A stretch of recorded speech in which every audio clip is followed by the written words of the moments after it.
Hello YouTube and welcome back to Fire Gaming Project. So in this short video, I'll be talking about the new version 2.6 artifacts preview that was shown in earlier today's live stream event.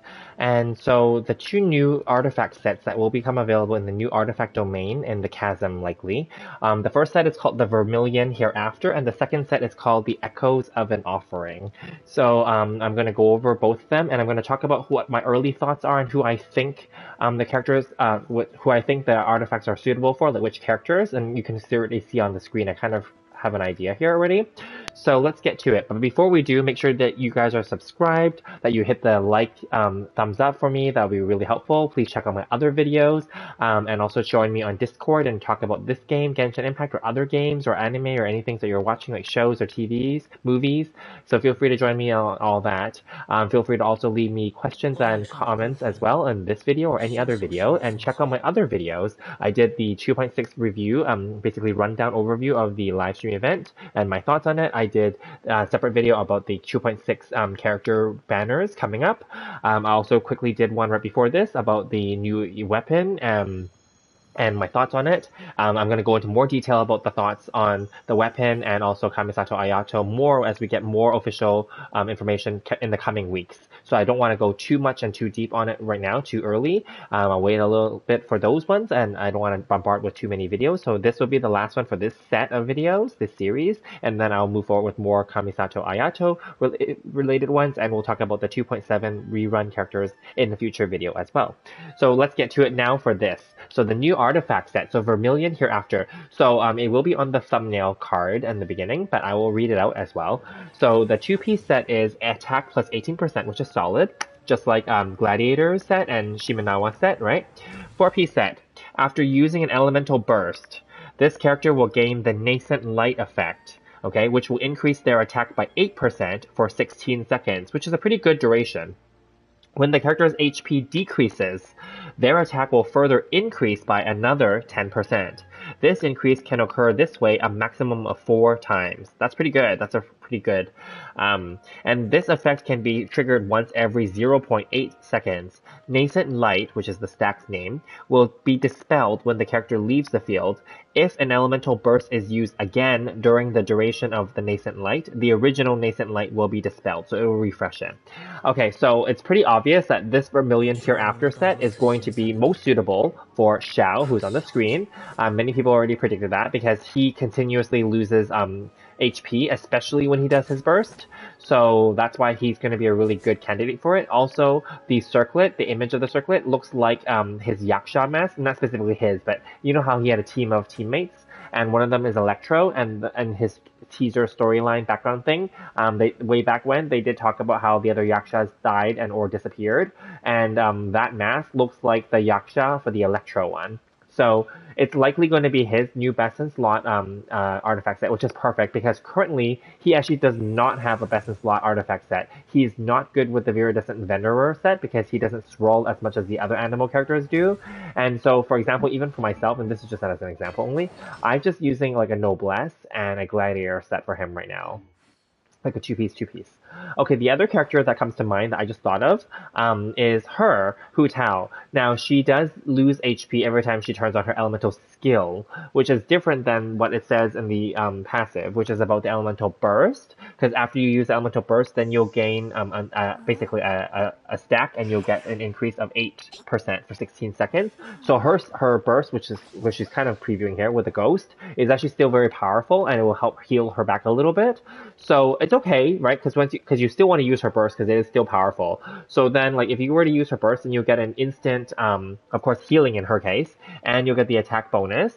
But then, after you do that, if you were to do an E sometime after, then she'll have a decrease of HP. Then you can gain the stack as well. Now, unlike Xiao, though, she probably will not be able to max out the 4 stacks because there's 4 times that you can stack. Whereas he continuously loses HP, she won't continuously lose it unless you use her elemental skill, which does have a cooldown period. So it's unlikely that you can maximize all 4 stacks of hers because, like, if you go to her E here, her cooldown period is 16 seconds, right? So it's quite long in between, and you're not going to end up like using her E that many more times, maybe 2, maybe 3, but you wouldn't use it 4 times while she's on the field, I don't think, unless you're exclusively using her, because usually after her burst and her skill ends, you usually swap her out, right? You know, so anyway, but I can see it being potentially useful for her if you have some really good pieces that you and their HP substats or whatever, or really good pieces that you think are suitable for her. Maybe the Vermilion Hereafter could also work for her, but definitely it's going to be the new best in slot for Xiao. And notice how Xiao has been released since way back already, right? 1.3 last year, and he obviously had a rerun recently, but then like a few banners ago. But then like now, only now are they giving him essentially a buff, but also giving him his own dedicated artifact set. And we've seen this recently as well with Kokomi. She debuted and people didn't like her, and then they released Ito in them, and then in their artifact domain you can get the clam set for Kokomi to buff her up a little bit more. So we've seen this, and this is their new way of approaching this, where in a way, instead of directly nerfing or buffing characters, they're just going to create new things for them. Whether it's a new weapon, such as Venti's weapon, the elegy for the end, which came way later after he was already debuted already, right? It came during his first rerun. So, they do that. Or, like this, where they create new artifact sets for the characters to buff them up. So, yeah. So that's that. Second set that we're going to talk about is the Echoes of an Offering. Okay, so for this one, I'm going to read it out here. So 2-piece set is also attack plus 18%, so it's also similar to Gladiators, Shimanawa, and now the Vermilion set, so that's awesome. 4-piece set, when normal attacks hit the opponents, there is a 36% chance that it will trigger a value right, which is the stack's name, I guess, which will increase normal attacks damage by 70% of the attack, which is pretty big. This effect will be dispelled 0.05 seconds after a normal attack deals damage. So basically, the one hit will deal the 70% attack if it hits, but there's a 36% chance to hit that. If a normal attack fails to trigger the value right, the stack, then the odds of it triggering the next time will be increased by 20%. So then the next time will be 56%, right? And this trigger can occur once every 0.2 seconds. So then basically it just keeps making it so that it ramps up, okay? So it's kind of like a gambling system, but it ramps up. So you have 36 points, so basically a 1/3 chance of triggering 70% in your next normal attack. If you fail that, then you have over a 0.5%, so over like 50% chance, so 56 the next time, to trigger that 70% one-time attack.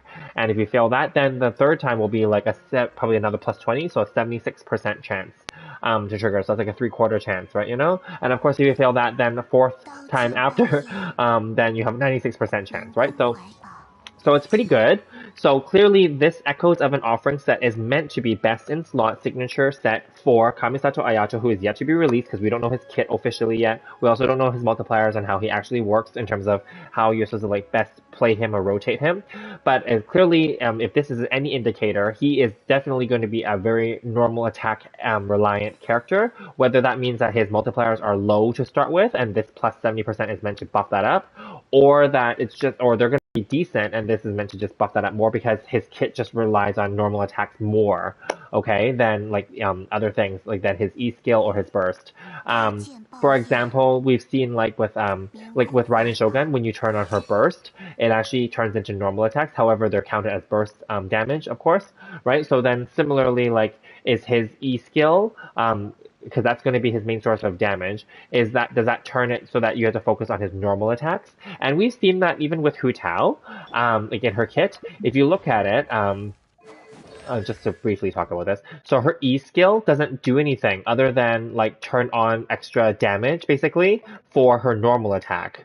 Right? And similarly, because her and Child are very similar, Child's E skill is really just to turn on his Hydro Blades for normal attacking. However, this one has its own attack multipliers, as you can see. It has 1 through 6, right? So this one is a little bit different in that sense because they are counted as E skill attacks.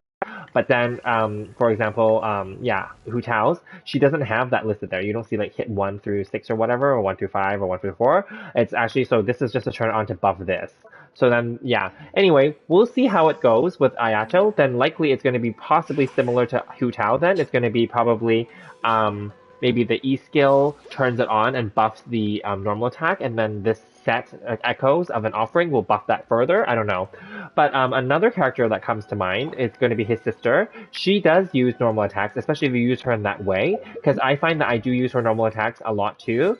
So I did level this up to 9. But of course her E skill is pretty good, but then it's like meant to be like a one-time thing. And then the reason why her normal attacks are useful is because when you combine it with her dash, her alternate dash, it infuses her normal attacks to cryo damage. That's why. And I don't think he has an alternate dash. I don't think we saw that in the trailer or in the preview today. But anyways, if he's infusing his normal attacks with Hydro, then that could be a reason why too. With that being said, when we talk about infusions and normal attacks, the normal attack queen, I think, of the whole game, I think, is Yoimiya. Correct me if I'm wrong, because her whole kit is based around just her shooting a bunch of arrows that are like, fire, pyro, right? So that could be a really good set for her as well. Just to, and make her damage even higher. Yoimiya is already a sub DPS, so like that's just gonna be really amazing.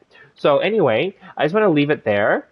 Is this new domain going to be worth farming, and what is my plan for it? I definitely will be farming it. I do plan to get my hands on my Ayato. I have a guarantee for him, so I'm going to get him, and definitely I'm going to kit him out with his, his best signature set, which is going to be the Echoes, and I will obviously pick up some Vermilion pieces along the way, and that's perfect because then I'm going to rebuild my Xiao. Now, just as a caveat here, I don't use Xiao at all. I actually don't prefer his gameplay.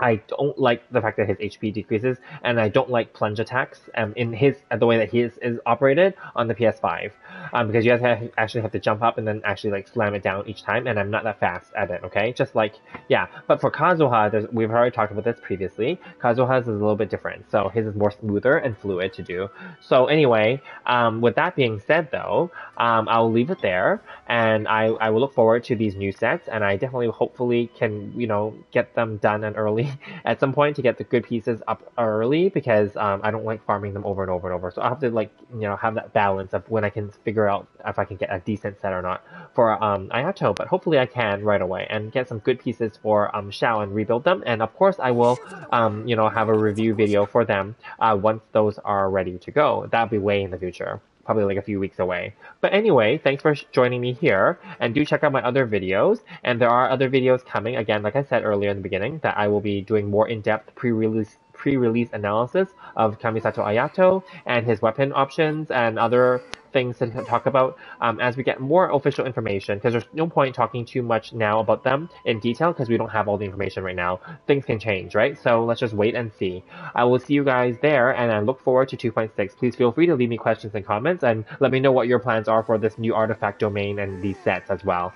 And maybe there's other characters I missed that could also be that could also find the Vermilion Hereafter set or the Echoes of an Offering set very useful. Please let me know what you guys think, and I'll see you guys in the next one. Thank you.